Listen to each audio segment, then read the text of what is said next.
Hello everybody, here we are today doing a series review between the Boston Bruins and the Florida Panthers. So before we get started with it, please make sure to subscribe if you're new to me or hockey, whatever the case may be. That being said, let's get on into it. So yeah, I'm well aware that this series ended multiple days ago, but Friday, my wife, I went out, and I think the series ended Friday or Saturday.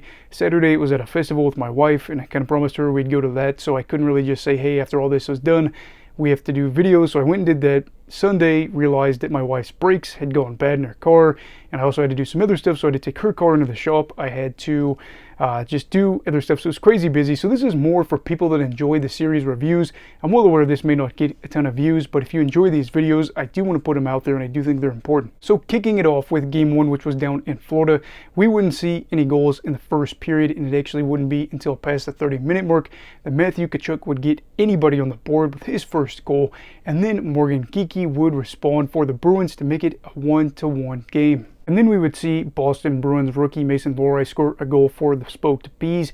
And with 21 seconds left in the period, it was Brandon Carlo that scored for the Bruins. 3 unanswered goals for them as they go down from 1-0 to being up 3-1. So then you would see another young Boston player, that being Justin Brazeau, getting a goal to make it a 4-1 game. And then you would see Jake DeBrusk add an empty netter in the third. It is the Boston Bruins that win this one 5-1 in a huge victory on the road. Jeremy Swayman had 38 saves on the night as the Bruins take a 1-0 series lead and now have home ice advantage. So game two, Boston looking to get out to an early lead and maybe even win this game to go up 2-0 in the series. Charlie Coyle does score the goal for them as they get the opening goal, and they are able to go up 1-0. But in the second period, it is all Florida, as you would see Lawrence, Barkov, and Forsling score for the Panthers as they go from, again, kind of like Boston, down 1-0 to being up 3-1 after 40 minutes of play. And then in the third, you would see Luostarinen, I always mess up his name, score a goal to make it a 4-1 game.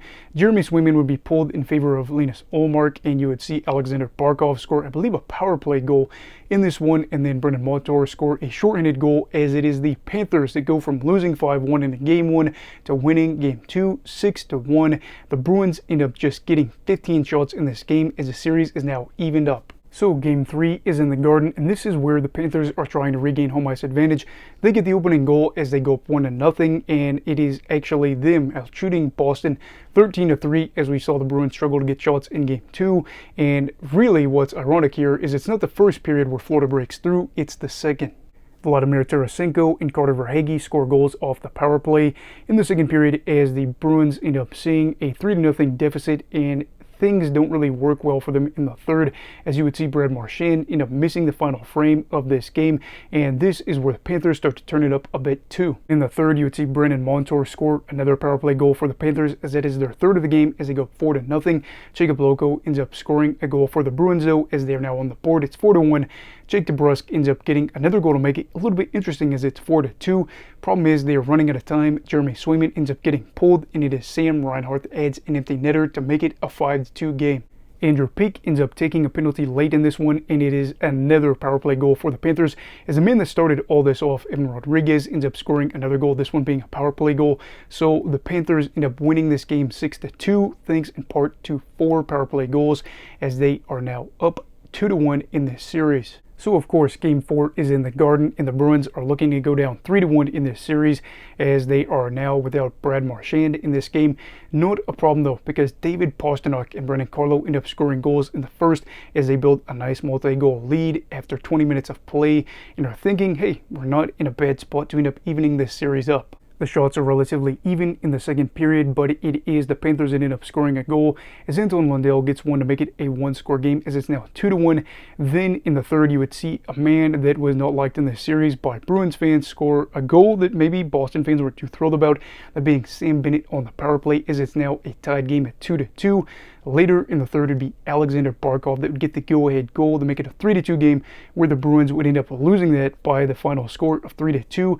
Very disheartening loss, as well as they were outshot 41-18 in this game, as they're now down 3-1 in the series and need to pick up a victory in Florida to even stay alive. So in game 5, the Bruins are looking to do what Florida did to them in the year prior, which is where the Panthers came back 3-1 in that series. And this is where you see a man that didn't have a particularly great series, especially when he took some penalties, being Morgan Geekie, ended up scoring a goal to give the Bruins a lead. The Bruins were able to really jump on the Panthers as they outshot them 13-4 in the first period. But in the second, you would see Sam Reinhart score a goal to make Boston fans a little bit more nervous, as it's a tied game after 40 minutes of play. And that's where you ignore me entirely, as it's Charlie McAvoy that also scores in the second. As the Bruins are able to regain the lead, they have to hold on in the third in order to win and advance to Boston again to play back in the Garden.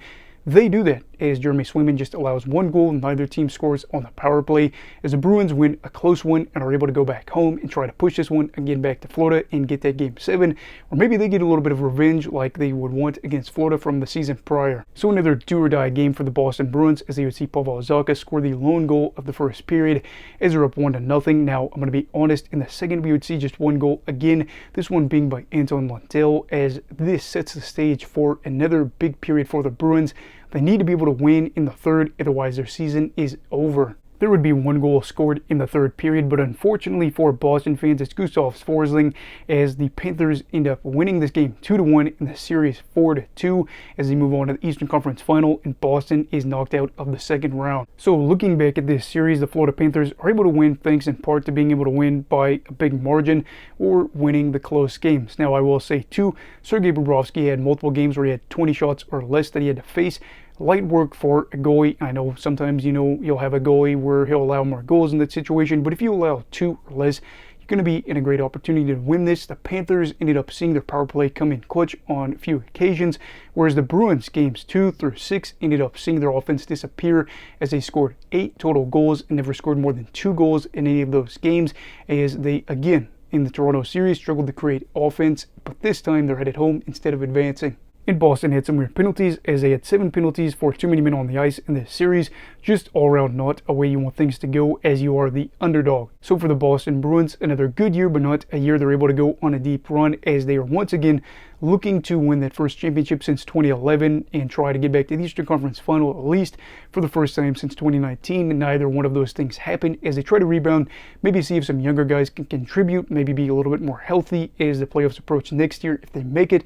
But this Boston team did show they were capable of having a good year, so next year maybe again they're a playoff lock. So for the Florida Panthers, they take care of business against the Boston Bruins and are heading back to the Eastern Conference Final, where they hope to head back to the Stanley Cup Final. The team standing in between them and the Stanley Cup Final is the New York Rangers. We will see how that plays out, as I already did a series preview for that if you want to check it out. But yeah, what are your thoughts on this series? Why do you think Florida won? Why do you think Boston lost? Let me know down below in the comments. Also, please make sure to like this video if you enjoyed it. Subscribe if you're new. Everybody stay safe. Hey, have a great night. And Eagle of Falk, you alright? Goodbye, Brigadiers and Brigadettes. This is your captain signing off. Have a great night.